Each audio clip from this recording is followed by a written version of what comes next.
الله يديك العافية. 2019 كانت بدايتكم، بديتوا انتوا تحديدا في عام الأزمات، يمكن تكون دي أكتر سنة واجهت فيها تحديات المشاريع الكبيرة اللي كانت شغالة في إنها هي كيف تقدر تتأقلم مع الجو الجديد ومع التحديات الجديدة، إنه الناس خلاص كورونا وبقى في حظر وما في تجوال. انتوا بديتوا في فترة صعبة شديدة يا وائل. نحن أساسا يعني قبل ما نبدأ أصلا فكرة المشروع دي كانت موجودة عندنا.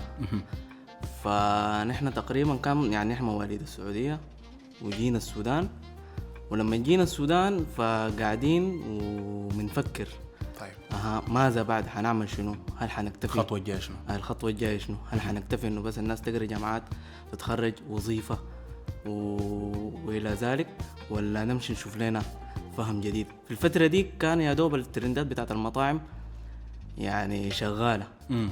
شايفين السوق بتاع المطاعم ماشي ينتشر، السوق فيه حركة كويسة في الفترة دي قبل 2019. فنحن يعني نحن شايفين ونحن مستهلكين، فقلنا